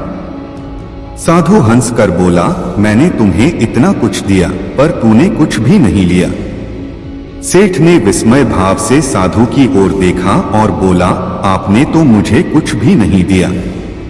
साधु ने कहा, सेठ, पहले दिन जब मैंने तुम्हें धूप में बिठाया और स्वयं छाया में बैठा रहा, तब मैंने तुम्हें बताया कि मेरी छाया तेरे काम नहीं आ सकती। जब मेरी बात तेरी समझ में नहीं आई तो दूसरे दिन मैंने तुम्हें भूखा रखा और स्वयं खूब अच्छी तरह खाना खाया। उससे मैंने तुम्हें समझाया कि मेरे खा लेने से तेरा पेट नहीं भर सकता। सेठ, याद रख, मेरी साधना से तुझे सिद्धि नहीं मिलेगी। धन तूने खुद पुरुषार्थ से कमाया है और शांति भी तुझे अपने ही पुरुषार्थ से मिलेगी। सेठ की आंखें खुल गईं। अब उसे अपनी मंजिल पर पहुंचने का रास्ता मिल गया था। साधु के प्रति कृतज्ञता व्यक्त करता हुआ वह अपने घर लौट आया। सुख और दुख। एक दिन गौतम बुद्ध ने एक दुखी व्यक्ति को देखा। व्यक्ति बुद्ध के चरणों में गिरकर अपने दुख दूर करने का उपाय जानना चाहता था। गौतम बुद्ध ने उस व्यक्ति को अपने पास बिठाया और बोले, तुम व्यर्थ में चिंतित हो रहे हो। सुख दुख हमेशा नहीं रहते। मैं तुम्हें एक कथा सुनाता हूं, ध्यान से सुनो। किसी नगर में एक सेठ रहता था। वह बड़ा ही उदार और परोपकारी था। उसके दरवाजे पर जो भी आता था वह उसे खाली हाथ नहीं जाने देता था और दिल खोलकर उसकी मदद करता था। एक दिन उसके यहाँ एक आदमी आया। उसके हाथ में एक पर्चा था जिसे वह बेचना चाहता था। उसके पर्चे पर लिखा था, सदा न रहे। इस पर्चे को कौन खरीदता, लेकिन सेठ ने उसे तत्काल खरीद लिया और अपनी पगड़ी के एक छोर में बांध लिया। नगर के कुछ लोग सेठ से ईर्ष्या करते थे। उन्होंने एक दिन राजा के पास जाकर उसकी शिकायत की, जिससे राजा ने सेठ को पकड़वाकर जेल में डाल दिया। जेल में काफी दिन निकल गए। सेठ बहुत दुखी था, क्या करे, उसकी समझ में कुछ नहीं आ रहा था। एक दिन अकस्मात सेठ का हाथ पगड़ी की गांठ पर पड़ गया। उसने गांठ को खोलकर पर्चा निकाला और उसे पढ़ा। पढ़ते ही उसकी आंखें खुल गईं। उसने मन ही मन कहा, अरे तो दुख किस बात का। जब सुख के दिन सदा न रहे तो दुख के दिन भी सदा न रहेंगे। इस विचार के आते ही वह जोर से हंस पड़ा और बहुत देर तक हंसता रहा। जब चौकीदार ने उसकी हंसी सुनी तो उसे लगा, सेठ मारे दुख के पागल हो गया है। उसने राजा को खबर दी। राजा आया और उसने सेठ से पूछा, क्या बात है। सेठ ने राजा को सारी बात बता दी। उसने कहा, राजन, आदमी दुखी क्यों होता है। सुख दुख के दिन तो सदा बदलते रहते हैं। सुख और दुख तो जीवन के दो पहलू हैं। यदि आज सुख है तो हो सकता है कि कल हमें दुख का मुंह भी देखना पड़े। यह सुनकर राजा को बोध हो गया। उसने सेठ को जेल से निकलवाकर उसके घर भिजवा दिया। सेठ आनंद से रहने लगा, क्योंकि उसे ज्ञात हो गया कि सुख के साथ साथ दुख के दिन भी सदा नहीं रहते। कथा सुनकर व्यक्ति के मन का बोझ हल्का हो गया। उसने गौतम बुद्ध का आशीर्वाद लिया और अपने घर की ओर चल दिया। अंतरात्मा की आवाज। महात्मा बुद्ध अपने शिष्यों के प्रति बड़ा स्नेह रखते थे। एक दिन उन्होंने अपने शिष्यों को अंतरात्मा की व्याख्या करते हुए एक कथा सुनाई। वे बोले, किसी नगर में एक साधु रहता था। उसके चेहरे पर हर घड़ी प्रसन्नता छाई रहती थी। उसके जीवन में आनंद का साम्राज्य था। लोग अपनी अपनी समस्याएं लेकर उसके पास आते थे और संतुष्ट होकर जाते थे। एक दिन एक सेठ साधु के पास आया और उन्हें प्रणाम करके बोला, महाराज, मेरे पास किसी चीज की कमी नहीं है। धन दौलत बाल बच्चे सब कुछ है, फिर भी मेरा मन बड़ा अशांत रहता है। मैं क्या करूं? साधु ने जवाब नहीं दिया। वह चुपचाप बैठा रहा, फिर उठकर चल दिया। सेठ भी उसके पीछे पीछे चल दिया। आश्रम में एक कोने में जाकर साधु ने आग जलाई और एक एक करके लकड़ी उसमें डालता रहा। आग तेज होती रही। कुछ देर के बाद वह सेठ की ओर बिना देखे उठ खड़ा हुआ। सेठ को बड़ी हैरानी हुई। वह तो अपना दुख लेकर साधु के पास आया था, पर साधु अपने काम में लगा रहा और फिर बिना कुछ कहे वहां से जा रहा था। सेठ ने आगे बढ़कर कहा, स्वामी जी, मैं बड़ी आशा लेकर आपकी सेवा में आया हूं। मुझे कुछ रास्ता तो बताइए। साधु बड़े जोर से हंसते हुए बोला, अरे मूर्ख, मैं इतनी देर से कर क्या रहा था? तुझे रास्ता ही तो बता रहा था। देख, हर आदमी के अंदर एक आग होती है। अगर उसमें प्यार की आहुति दो तो वह आनंद देती है, घृणा की आहुति दो तो वह जलती है। तू अपनी आग में रात दिन काम, क्रोध, लोभ, मोह, मद मत्सर की लकड़ियां डाल रहा है। भले आदमी अगर बीज अशांति के बोएगा तो शांति का फल कैसे पाएगा? अपनी अंतरात्मा को टटोल, सुख और दुख बाहर नहीं बल्कि तेरे भीतर है। सेठ की आंखें खुल गईं। उसे सही रास्ता मिल गया, जिससे उसका जीवन नई दिशा में मुड़ गया। सच्ची मेहनत। एक दिन गौतम बुद्ध अपने शिष्यों के साथ भ्रमण कर रहे थे। तभी एक शिष्य ने पूछा, सच्ची मेहनत की क्या परिभाषा है? क्या आप मेरी इस जिज्ञासा का समाधान करेंगे? अवश्य, तुम यह कथा सुनो, इससे स्वयं मेहनत की परिभाषा जान जाओगे। कहते हुए बुद्ध ने एक कथा प्रारंभ की। किसी गांव में एक किसान रहता था। उसकी थोड़ी सी खेतीबाड़ी थी। उससे उसे जो कुछ मिल जाता, उसी से वह अपनी गृहस्थी की गुजर बसर कर लेता था। कभी किसी के आगे हाथ नहीं फैलाता था। संयोग से उस किसान का एक बैल मर गया। बेचारा बड़ी परेशानी में पड़ गया। खेत को बोना जरूरी था, पर बोए कैसे? बैल तो एक ही रह गया था।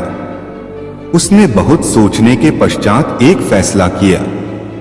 हल के जुए में एक ओर बैल जोता और दूसरी ओर अपनी स्त्री, और फिर काम करने लगा। उसी समय वहां का राजा अपनी रानी के साथ रथ पर उधर से गुजरा। अचानक उसकी निगाह हल पर गई, जिसके जुए में एक ओर बैल और दूसरी ओर स्त्री थी। उसे बड़ा आश्चर्य हुआ, साथ ही दुख भी। उसने रथ को रुकवाया और किसान के पास जाकर पूछा, यह तुम क्या कर रहे हो? किसान ने निगाह उठाकर उसकी ओर देखा और बोला, मेरा एक बैल मर गया है और खेत को बोना जरूरी है। राजा ने कहा, भले मानस, कहीं स्त्री से भी बैल का काम लिया जाता है? किसान बोला, क्या करूं और उपाय हो क्या है? उपाय? राजा ने कहा, तुम मेरा एक बैल ले लो, जाओ। किसान बोला, मेरे पास इतना समय नहीं है। इतना कहकर उसने बैल को आगे बढ़ा दिया। राजा ने कहा, सुनो भाई, तुम अपनी स्त्री को बैल लाने के लिए भेज दो। जब तक वह आए तब तक मैं उसके स्थान पर काम करूंगा। किसान की स्त्री ने कहा, तुम तो बैल देने को तैयार हो, पर तुम्हारी पत्नी ने इनकार कर दिया तो? राजा बोला, नहीं, ऐसा नहीं होगा। किसान राजी हो गया। उसकी स्त्री राजा के यहाँ बैल लेने चली गई और राजा ने हल का जुआ अपने कंधे पर रख लिया। किसान की स्त्री ने जब रानी के पास जाकर राजा की बात कही तो वह बोली, बहना, एक बैल से कैसे काम चलेगा? तुम्हारा बैल कमजोर है, हमारा बैल मजबूत है। दोनों साथ काम नहीं कर सकेंगे। तुम हमारे दोनों बैलों को ले जाओ। स्त्री बड़ी लज्जित हुई। उसे तो डर था कि कहीं वह एक बैल भी देने से इनकार न कर दे। वहीं एक छोड़ दोनों को देने के लिए रानी तैयार थी। स्त्री बैल लेकर आई और पूरे खेत की बुवाई हो गई। कुछ समय बाद फसल उगी। किसान ने देखा तो उसे अपनी आंखों पर विश्वास नहीं हुआ। सारे खेत में अनाज पैदा हुआ, लेकिन जितनी जमीन में राजा ने हल चलाया था और उसका पसीना गिरा था, उतनी जमीन में मोती उगे थे। यह करामात सच्ची मेहनत की थी। जहां राजा जनता की सेवा में अपना पसीना बहाता है, वहां ऐसा ही फल मिलता है। गौतम बुद्ध कथा समाप्त करते हुए बोले, कहो शिष्य, क्या अब भी तुम्हारी जिज्ञासा शांत नहीं हुई? अवश्य प्रभु, मैं समझ गया कि सच्ची मेहनत की परिभाषा क्या है। कुछ अलग करना है तो भीड़ से हटकर चलो। भीड़ साहस तो देती है, पर पहचान छीन लेती है। अभी तो इस बाज की असली उड़ान बाकी है। अभी तो इस परिंदे का इम्तिहान बाकी है। अभी अभी मैंने लांघा है समुद्रों को। अभी तो पूरा आसमान बाकी है। गलत पासवर्ड से एक छोटा सा मोबाइल का लॉक तक नहीं खुलता। गलत तरीके से जिंदगी जीने से जन्नत के दरवाजे कैसे खुलेंगे? दुनिया के सबसे ज्यादा सपने इस बात ने तोड़े हैं कि लोग क्या कहेंगे। सपनों को पाने के लिए समझदार नहीं, पागल बनना पड़ता है। जिंदगी में अगर बुरा वक्त नहीं आता तो अपनों में छुपे हुए गैर और गैरों में छुपे हुए अपनों का कभी पता न चलता। अगर आप सही हो तो कुछ सही साबित करने की कोशिश ना करो, बस सही बने रहो। गवाही खुद वक्त देगा। सुनो, मत करना भरोसा गैरों पर, क्योंकि चलना तुम्हें है अपने ही पैरों पर। मुश्किल वक्त दुनिया का सबसे बड़ा जादूगर है, जो एक पल में आपके चाहने वालों के चेहरे से नकाब हटा देता है। सबसे बड़ा रोग, क्या कहेंगे लोग? उठो, जागो, बढ़ो और तब तक मत रुको जब तक कि लक्ष्य न प्राप्त हो जाए। इंतजार करने वालों को सिर्फ उतना मिलता है जितना कोशिश करने वाले छोड़ देते हैं। मेहनत इतनी खामोशी से करो कि सफलता शोर मचा दें। आप तब तक नहीं हार सकते जब तक आप कोशिश करना नहीं छोड़ देते। उड़ने में बुराई नहीं है, आप भी उड़े, लेकिन उतना ही जहां से जमीन साफ दिखाई दे। यदि मंजिल न मिले तो रास्ते बदलो, क्योंकि वृक्ष अपनी पत्तियां बदलते हैं, जड़ें नहीं। खुद को बिखरने मत देना कभी किसी हाल में। लोग गिरे हुए मकान की ईंटें तक ले जाते हैं। तकदीर बदल जाती है जब इरादे मजबूत हो, वरना जिंदगी बीत जाती है। किस्मत को दोष देने में मेरी मां ने एक ही बात सिखाई, हारो मत, हार को हरा। जिनमें अकेले चलने के हौसले होते हैं, उनके पीछे एक दिन काफिले होते हैं। हमेशा याद रखना, बेहतरीन दिनों के लिए बुरे दिनों से लड़ना पड़ता है।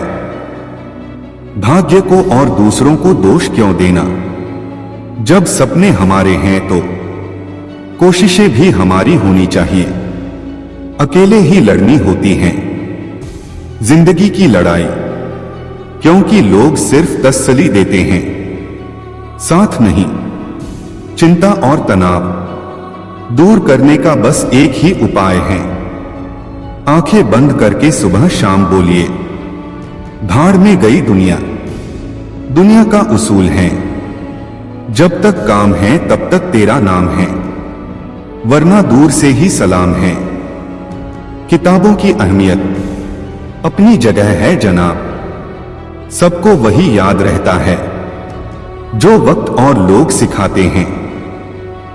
ऐ जिंदगी तेरे जज्बे को सलाम, पता है कि मंजिल मौत है, फिर भी दौड़े जा रही है। शक ना कर मेरी हिम्मत पर, मैं ख्वाब बुन लेता हूं। टूटे धागों को जोड़कर पहचान कफन से नहीं होती है दोस्तों, लाश के पीछे काफिला बयां कर देता है। रुतबा किसी हस्ती का है, जहां आपकी अहमियत नहीं होना वहां जाना बंद कर दो। चाहे वो किसी का घर हो या चाहे किसी का दिल, जिंदगी को हमेशा मुस्कुराकर गुजारो, क्योंकि तुम ये नहीं जानते कि यह कितनी बाकी है। मुकाम वो चाहिए कि जिस दिन भी हारो उस दिन जीतने वाले से ज्यादा। मेरी हार के चर्चे हो उम्र जाया कर दी लोगों ने, औरों के वजूद में नुक्स निकालते निकालते इतना ही खुद को तराशा होता तो फरिश्ते बन जाते। गीता में स्पष्ट शब्दों में लिखा है, निराश न होना, कमजोर तेरा वक्त है, तू नहीं। शुरुआत करने के लिए महान होने की जरूरत नहीं है, लेकिन महान होने के लिए शुरुआत की जरूरत है। धैर्य कड़वा है, लेकिन इसका फल मीठा है। ठोकर वही शख्स खाता है जो रास्ते का पत्थर नहीं उठाता है। डर कहीं और नहीं, बस आपके दिमाग में होता है। इंसान असफल तब नहीं होता जब वह हार जाता है, असफल तब होता है जब वो ये सोच ले कि अब वो जीत नहीं सकता। संघर्ष इंसान को मजबूत बनाता है, फिर चाहे वो कितना भी कमजोर क्यों न हो। जो मंजिलों को पाने की चाहत रखते हैं वो समंदरों पर भी पत्थरों के पुल बना देते हैं।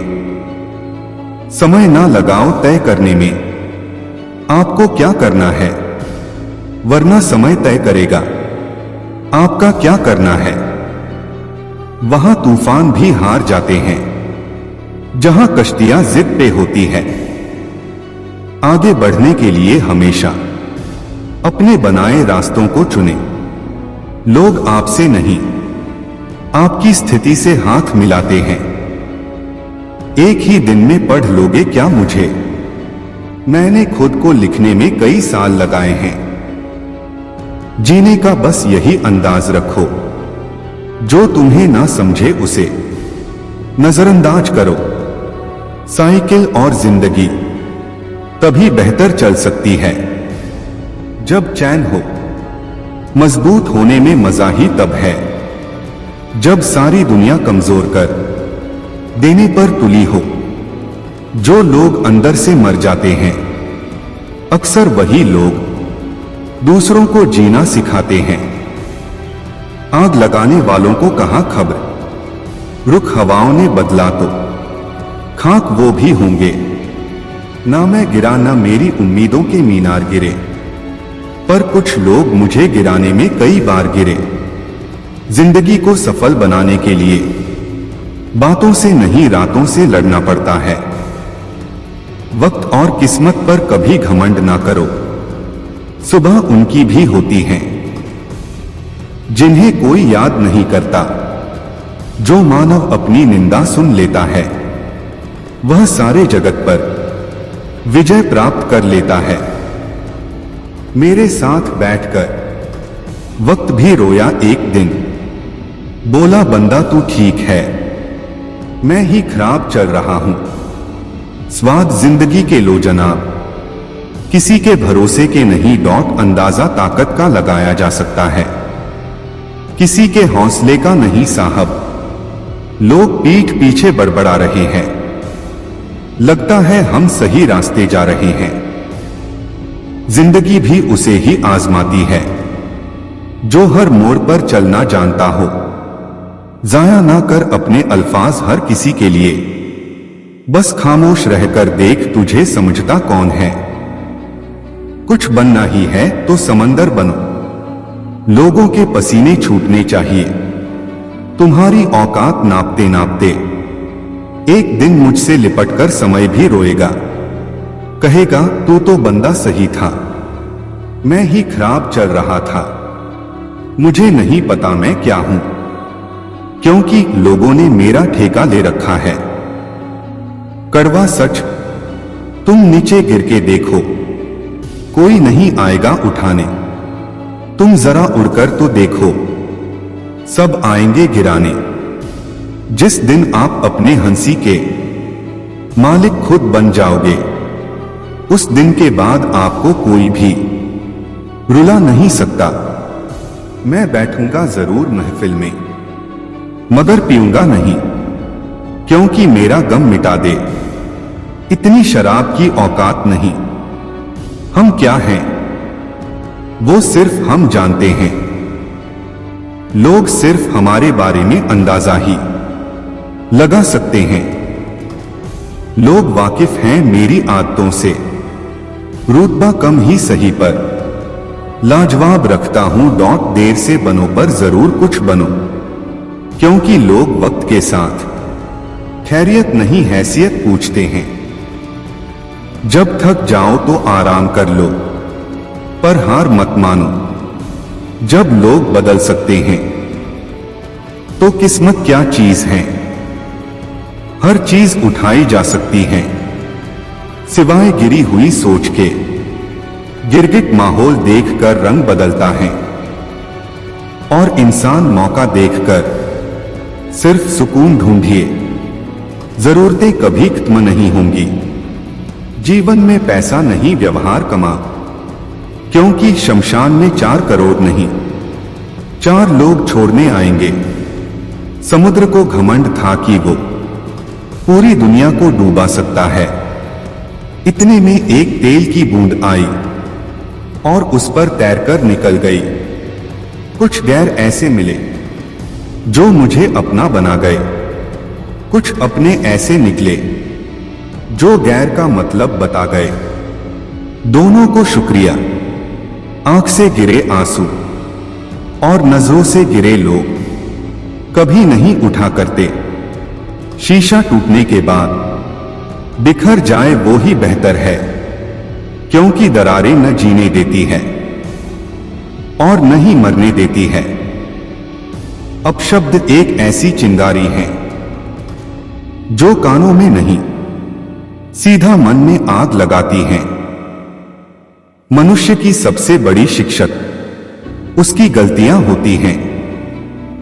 कितनी भी शिद्दत से रिश्ता निभाओ, दिखाने वाले अपनी औकात दिखा ही देते हैं। सत्य शेर की तरह है, इसे बचाने की जरूरत नहीं है। इसे खुला छोड़ दो, यह अपना बचाव खुद कर लेगा। ईमानदारी एक महंगा शौक है जो हर किसी के बस की बात नहीं है।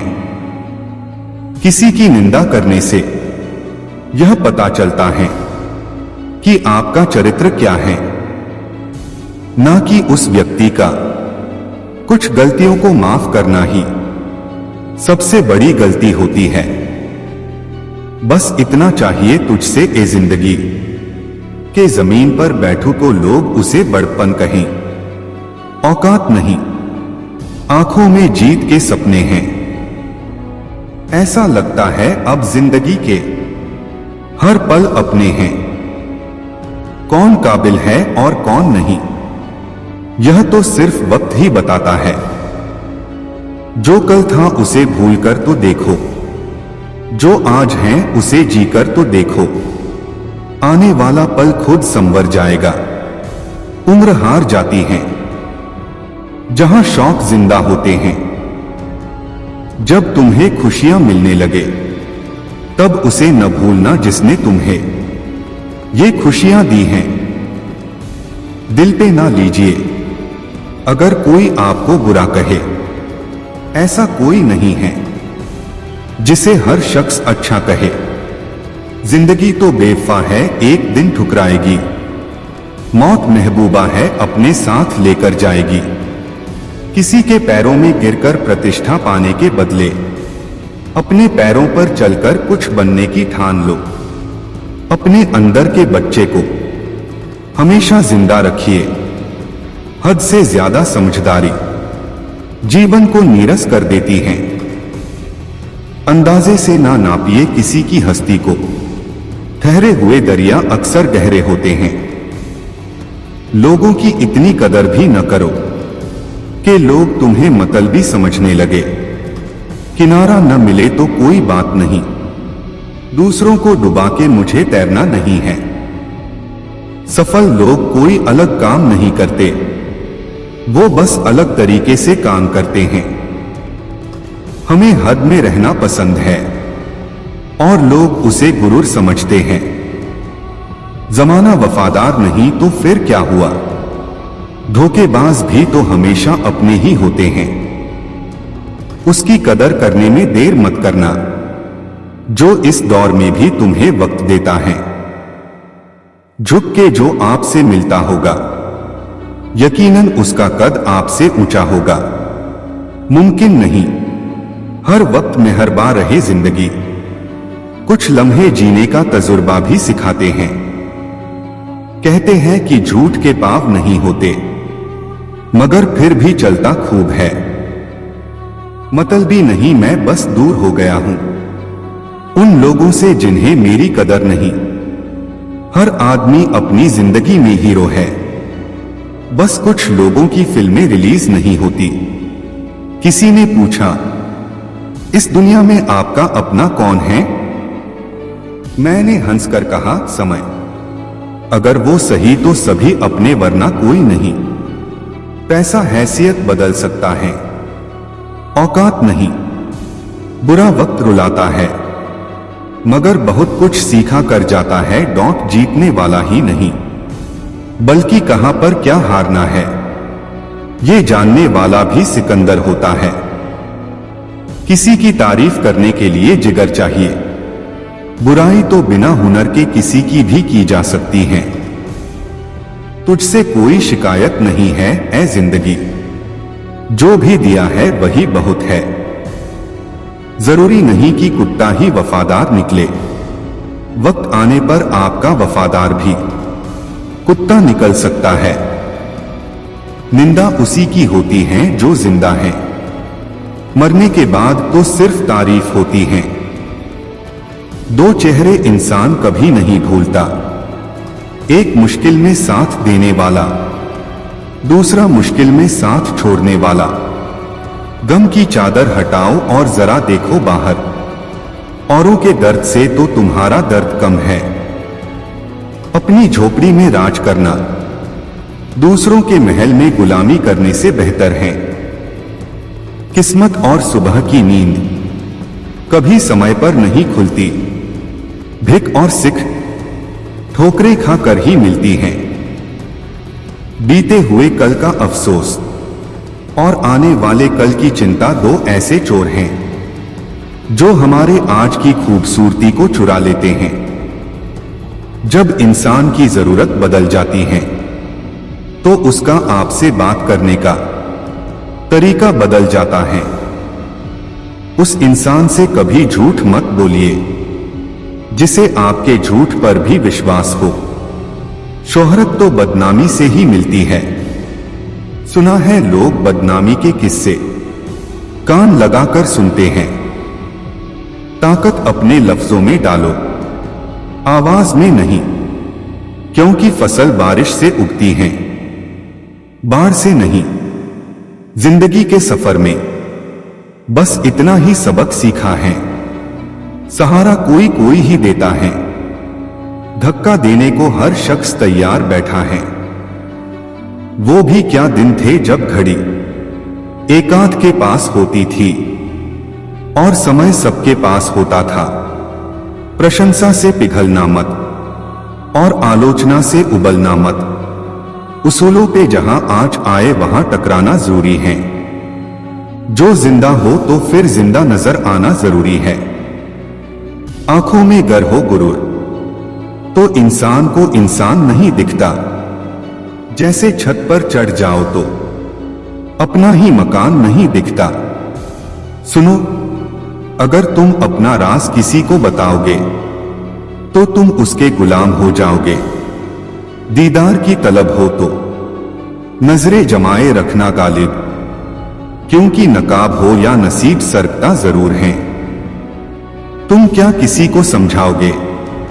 खुद भगवान कृष्ण भी नहीं समझा पाए थे दुर्योधन को। डोट लूट लेते हैं अपने ही, वरना गैरों को कहां पता इस दिल की दीवार कहां से कमजोर है।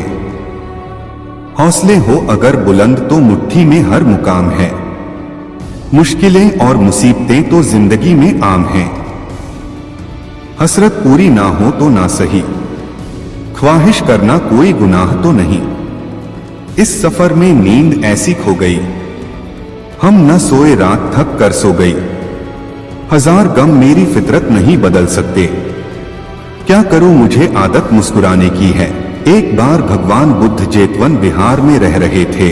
भिक्षु चक्षुपाल भगवान से मिलने के लिए आए थे। उनके आगमन के साथ उनकी दिनचर्या, व्यवहार और गुणों की चर्चा भी हुई। भिक्षु चक्षुपाल अंधे थे। एक दिन विहार के कुछ भिक्षुओं ने कुछ मरे हुए कीड़ों को चक्षुपाल की कुटी के बाहर पाया और उन्होंने चक्षुपाल की निंदा करनी शुरू कर दी कि उन्होंने इन जीवित प्राणियों की हत्या की। भगवान बुद्ध ने निंदा कर रहे उन भिक्षुओं को बुलाया और पूछा कि क्या तुमने भिक्षु को कीड़े मारते हुए देखा है? उन्होंने उत्तर दिया, नहीं। इस पर भगवान बुद्ध ने उन साधकों से कहा कि जैसे तुमने उन्हें कीड़ों को मारते हुए नहीं देखा, वैसे ही चक्षुपाल ने भी उन्हें मरते हुए नहीं देखा और उन्होंने कीड़ों को जानबूझकर नहीं मारा है, इसलिए उनकी भर्त्सना करना उचित नहीं है। भिक्षुओं ने इसके बाद पूछा कि चक्षुपाल अंधे क्यों हैं? उन्होंने इस जन्म में अथवा पिछले जन्म में क्या पाप किए? भगवान बुद्ध ने चक्षुपाल के बारे में कहा कि वे पूर्व जन्म में एक चिकित्सक थे। एक अंधी स्त्री ने उनसे वादा किया था कि यदि वे उसकी आंखें ठीक कर देंगे तो वह और उसका परिवार उनके दास बन जाएंगे। स्त्री की आंखें ठीक हो गईं, पर उसने दासी बनने के भय से यह मानने से इनकार कर दिया। चिकित्सक को तो पता था कि उस स्त्री की आंखें ठीक हो गई हैं, वह झूठ बोल रही है।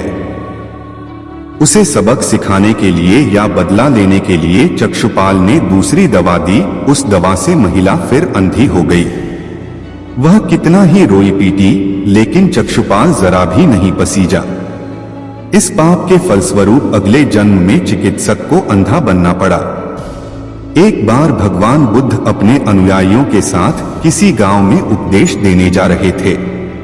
उस गांव से पूर्व ही मार्ग में उन लोगों को जगह जगह बहुत सारे गड्ढे खुदे हुए मिले। बुद्ध के एक शिष्य ने उन गड्ढों को देखकर जिज्ञासा प्रकट की, आखिर इस तरह गड्ढे का खुदे होने का तात्पर्य क्या है? बुद्ध बोले, पानी की तलाश में किसी व्यक्ति ने इतने गड्ढे खोदे हैं। यदि वह धैर्यपूर्वक एक ही स्थान पर गड्ढे खोदता तो उसे पानी अवश्य मिल जाता, पर वह थोड़ी देर गड्ढा खोदता और पानी न मिलने पर दूसरा गड्ढा खोदना शुरू कर देता। एक बार भगवान बुद्ध भिक्षा के लिए एक किसान के यहाँ पहुँचे। तथागत को भिक्षा के लिए आया देखकर किसान उपेक्षा से बोला, श्रमण, मैं हल जोतता हूँ और तब खाता हूँ। तुम्हें भी हल जोतना और बीज बोना चाहिए और तब खाना खाना चाहिए। बुद्ध ने कहा, महाराज, मैं भी खेती ही करता हूँ। इस पर किसान को जिज्ञासा हुई और वह बोला, मैं न तो तुम्हारे पास हल देखता हूँ, न बैल और न ही खेती का स्थल। तब आप कैसे कहते हैं कि आप भी खेती ही करते हो? आप कृपया अपनी खेती के संबंध में समझाइए। बुद्ध ने कहा, महाराज, मेरे पास श्रद्धा का बीज, तपस्या रूपी वर्षा और प्रजा रूपी जोत और हल है। पाप भीरुता का दंड है, विचार रूपी रस्सी है, स्मृति और जागरूकता रूपी हल की फाल और पेनी है। मैं वचन और कर्म में संयत रहता हूँ। मैं अपनी इस खेती को बेकार घास से मुक्त रखता हूँ और आनंद की फसल काट लेने तक प्रयत्नशील रहने वाला हूँ। अप्रमाद मेरा बैल है जो बाधाएं देखकर भी पीछे मुंह नहीं मोड़ता है। वह मुझे सीधा शांति धाम तक ले जाता है। इस प्रकार मैं अमृत की खेती करता हूँ।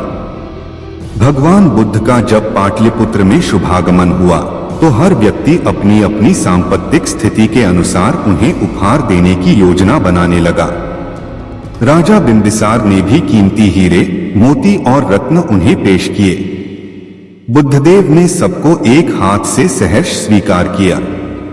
इसके बाद मंत्रियों, सेठों, साहूकारों ने अपने अपने उपहार उन्हें अर्पित किए और बुद्धदेव ने उन सबको एक हाथ से स्वीकार कर लिया। इतने में एक बुढ़िया लाठी टेकते वहां आई।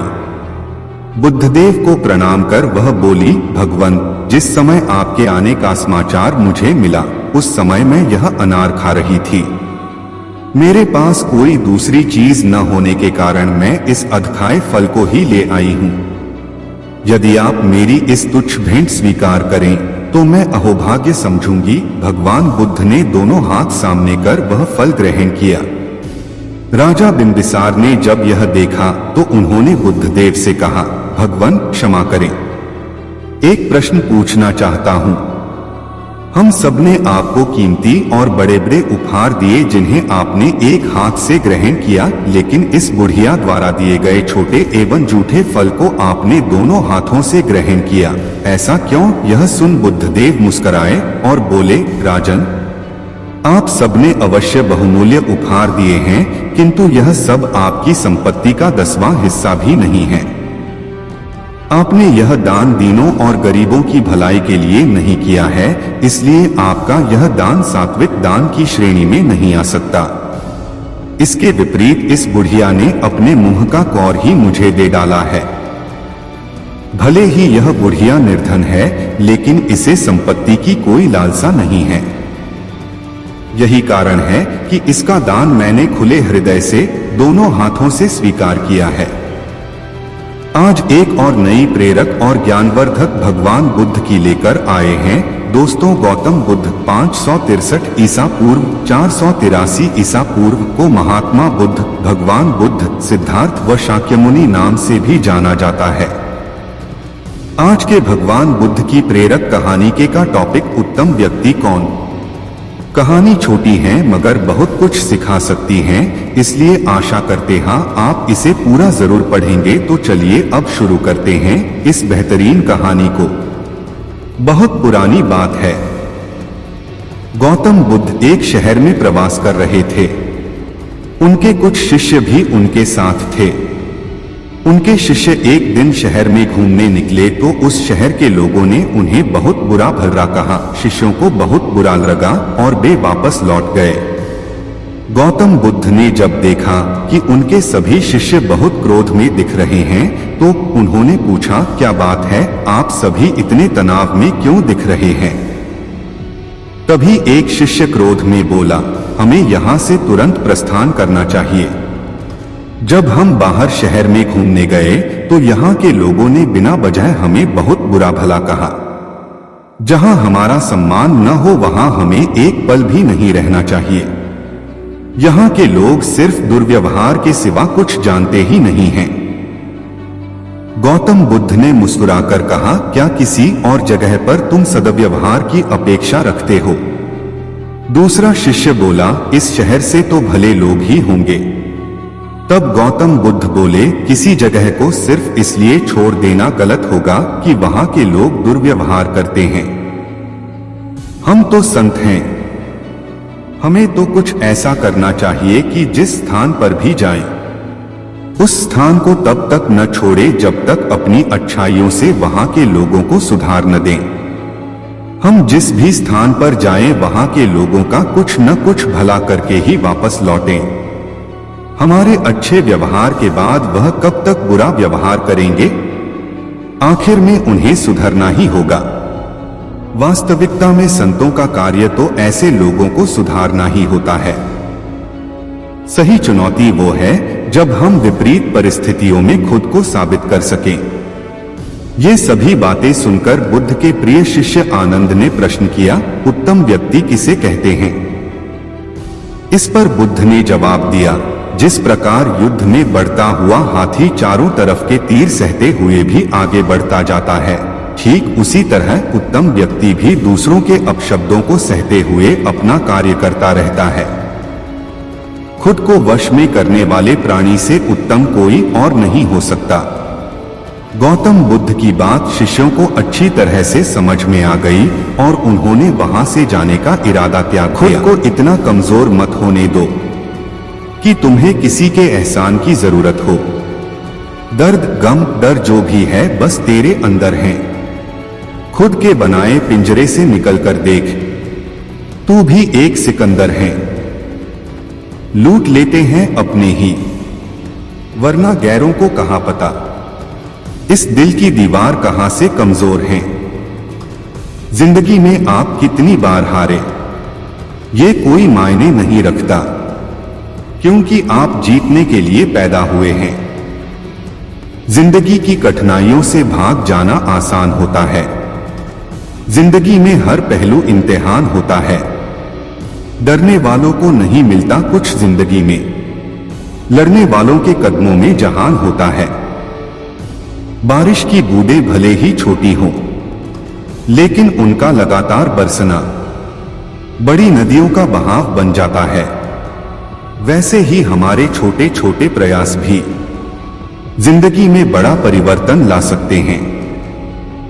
अजीब दस्तूर है जमाने का, अच्छी यादें पेन ड्राइव में और बुरी यादें दिल में रखते हैं डॉट। मैं वो खेल नहीं खेलता जिसमें जीतना फिक्स हो, क्योंकि जीतने का मजा तब है जब हारने का रिस्क हो। यही जज्बा रहा तो मुश्किलों का हल भी निकलेगा।